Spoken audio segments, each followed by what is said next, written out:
आप देख रहे हैं सिटी इंडिया न्यूज चैनल, हक की आवाज।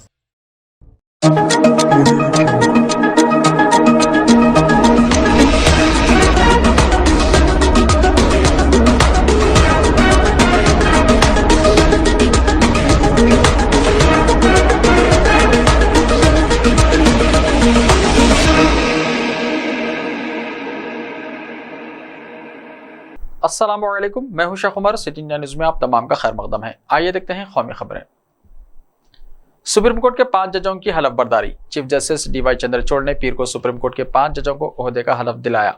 जस्टिस चंद्रचूड़ ने सुप्रीम कोर्ट के ऑडिटोरियम में मुनक्किदा एक तकरीब में 3 चीफ जस्टिस और हाई कोर्ट के 2 जजों को ओहदे और राजदारी का हलफ दिलाया।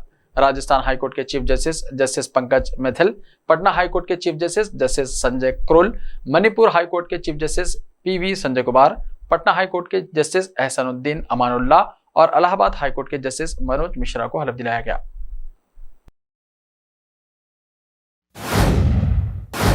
पीएफ अकाउंट से पैसे निकालने के कानून में बड़ी तब्दीली। अब 5 साल से पहले रकम निकाली तो देना पड़ेगा टैक्स। मुल्क के आम बजट में वजीर खजाना निर्मला सीतारमण ने प्रोविडेंट फंड से मुताल्लिक कवानीन में तब्दीली की है। अगर ईपीएफओ के सब्सक्राइबर्स ने अकाउंट खोलने के 5 साल मुकम्मल नहीं किए हैं और वो अपने अकाउंट से रकम निकालते हैं तो उन्हें अब टैक्स अदा करना होगा। अगर 5 साल के बाद पैसे निकाले जाएं तो टीडीएस नहीं काटा जाएगा। 5 साल से पहले ही पीएफ अकाउंट से निकाली गई पूरी रकम पर टीडीएस काट लिया जाएगा। इतना ही नहीं, 1 साल में 2.5 लाख रुपए से ज्यादा का पीएफ कंट्रीब्यूशन टैक्स के दायरे में आएगा। बजट में टीडीएस के हवाले से अहम तब्दीली की गई है। अगर आप 1 अप्रैल 2023 के बाद अपने पीएफ अकाउंट से रकम निकालते हैं तो अब आपको 30% के बजाय 20% पर टीडीएस अदा करना होगा, भले ही आपका पैन कार्ड अकाउंट से लिंक हो या नहीं।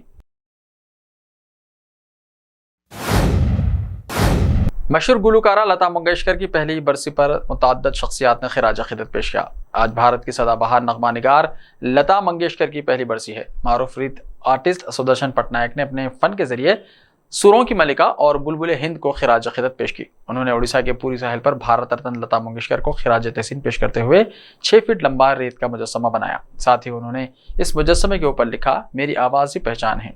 उन्होंने अपने ट्विटर हैंडल पर इसकी तस्वीर भी शेयर की। उड़ीसा से ताल्लुक़ रखने वाले मशहूर सेंट आर्टिस्ट सुदर्शन पटनायक ने आज मशहूर गुलकारा लता मंगेशकर की बरसी के मौके पर अपने फन के जरिए उन्हें खिराज अक़ीदत पेश की।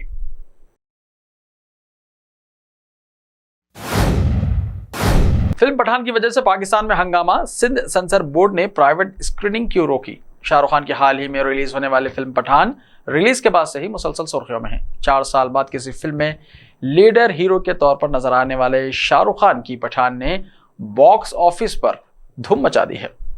फिल्म बॉक्स ऑफिस पर रिकॉर्ड तोड़ रही, लेकिन शाहरुख खान की इस फिल्म की वजह से पड़ोसी मुल्क पाकिस्तान में भी हंगामा बर्पा हो गया।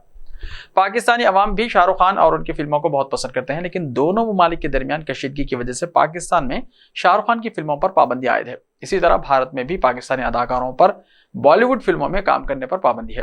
पाकिस्तान में बॉलीवुड फिल्मों पर पाबंदी की वजह से पठान को बाज़ाब्ता तौर पर रिलीज नहीं किया गया। इस पाबंदी की वजह से एक पाकिस्तानी कंपनी ने पठान फिल्म की नुमाइश कराची के डिफेंस हाउसिंग अथॉरिटी में रखी और पठान के टिकट फरोख्त करने के बारे में पाकिस्तान के फेसबुक पेज पर पोस्ट किया। पार्लियामेंट के बाहर अपोजिशन का एहतजाज। अडानी तनाज़े में जेपीसी जांच का मुतालबा। अपोजिशन जमातों ने पीर को पार्लियामेंट के बाहर गांधी मुजस्समे के करीब एहतजाज किया। अपोजिशन के अरकान पार्लियामान अडानी ग्रुप के मामले की मुश्तरका पार्लियामानी कमेटी यानी जेपीसी का सुप्रीम कोर्ट की निगरानी में तहकीकात का मुतालबा करने के लिए जमा हुए। ज़राए के मुताबिक अपोजिशन जमातों ने फैसला किया है कि वो इस मामले पर बहस के लिए दोनों ऐवानों में तहरीक इल्तवा तलब करेंगी। राज्यसभा में अपोजिशन रहनुमा और कांग्रेस सदर मल्लिकार्जुन खड़गे ने कहा कि हम अडानी का मसला पार्लियामेंट में उठाएंगे। हुकूमत इतने बड़े मामले पर खामोश है, खासकर पीएम मोदी। उन्होंने कहा कि अब हम मीटिंग करेंगे, सारी अपोजिशन जमा होकर इस मामले पर फैसला करेंगी। ये सिर्फ कांग्रेस का मसला नहीं है बल्कि भारत के आम लोगों का मसला है। उन्होंने कहा कि मैं निर्मला सीतारमण को मशवरा देना चाहूंगा कि भारत में आमरीयत की बजाय जमहूरियत का गलबा होना चाहिए। जब हम अपने ख्यालात और मुतालबात पेश करते हैं तो ये मुनाफिकत नहीं है बल्कि ये जमहूरियत है। आपकी हुकूमत जो करती है वो आमरीयत है। भारत ने 200 से ज्यादा चीनी ऐप्स पर पाबंदी लगा दी। मरकजी हुकूमत ने एक बार फिर से चीनी ऐप्स पर डिजिटल स्ट्राइक की है। इलेक्ट्रॉनिक्स और इंफॉर्मेशन टेक्नोलॉजी की वजारत ने कर्ज और शर्त लगाने वाली ऐप्स के खिलाफ मुसलसल शिकायत के बाद मरकजी वजारत दाखिला के हुक्म पर 200 से ज्यादा चीनी ऐप्स पर पाबंदी आयद की है। इसमें 138 बेटिंग ऐप्स और 94 लोन ऐप्स शामिल हैं। रिपोर्ट के मुताबिक हुकूमत ने मुल्क की सलामती के पेश नज़र इन ऐप्स के खिलाफ कार्रवाई की है। मालूमात के मुताबिक हाल ही में मरकजी वजारत दाखिला की तरफ से इलेक्ट्रॉनिक्स और इंफॉर्मेशन टेक्नोलॉजी की वजारत को हुक्म दिया गया था कि ऐसे ऐप्स पर पाबंदी लगाई जाए जो थर्ड पार्टी लिंक्स के जरिए ऑपरेट होते हैं। जरा ने बताया कि ये सभी ऐप्स IT एक्ट के सेक्शन 69 की खिलाफ वर्जी करते हुए पाए गए थे और इनमें ऐसा मवाद मौजूद था जो भारत की खुद मुख्तारी और सालमियत के लिए खतरा समझा जाता है। जरा के मुताबिक ये ऐप्स मुआशी तौर पर कमजोर लोगों को इस ऐप्स के जरिए कर्ज दिया जाता था और बाद कर्ज के सूद में सालाना 3000% तक का इजाफा कर दिया जाता था। जब कर्जदार सूद की अदायगी में नाकाम होते थे तो ऐप्स के जरिए कर्जदार अफराद को जहनी तौर पर परेशान किया जाता था, जिसकी वजह से कर्ज के जाल में फंसे ऐसे कई अफराद खुदकुशी कर चुके हैं। आंध्र प्रदेश और तेलंगाना से इन ऐप्स के जरिए कर्ज लेने वालों की खुदकुशी के कई वाक़यात सामने आने के बाद ये कार्रवाई की गई है।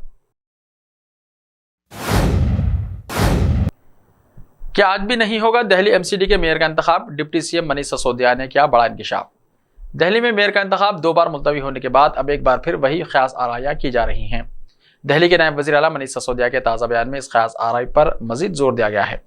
दिल्ली के डिप्टी CM मनीष सिसोदिया ने मेयर के इंतखाब से पहले बड़ा दावा किया है। उन्होंने ट्वीट किया और लिखा, बीजेपी ने अपने काउंसलरों को हिदायत दी है कि वो आज दोबारा MCD मीटिंग में मेयर के इंतखाब की इजाजत ना दें।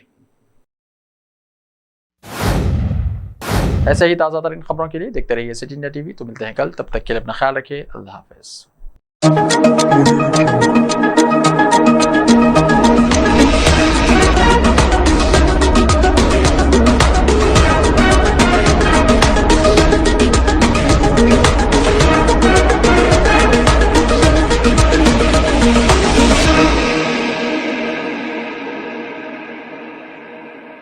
सिर्फ ख्वाबों से नहीं, घर बनते हैं इरादों से।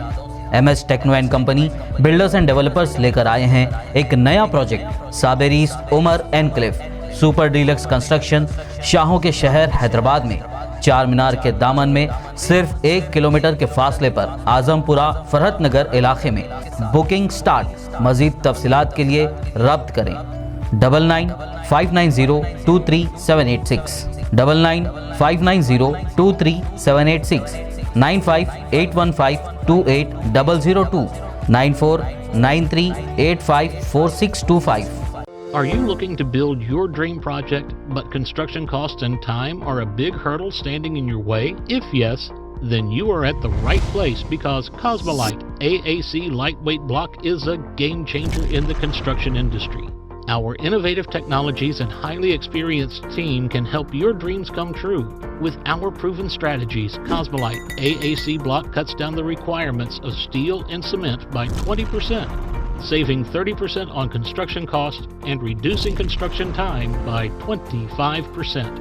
Major builders and contractors have already switched over to Cosmolite AAC blocks because of the structure saving. Acoustic insulation, faster construction, lightweight, waterproof workability and flexibility, earthquake resistance, and pest resistance. Cosmolite is all set to emerge as South India's most preferred brand in AAC lightweight block. So, what are you waiting for? Let's build with Cosmolite and stay happy, because we don't only build structures, we build happiness. Cosmolite, light up your life.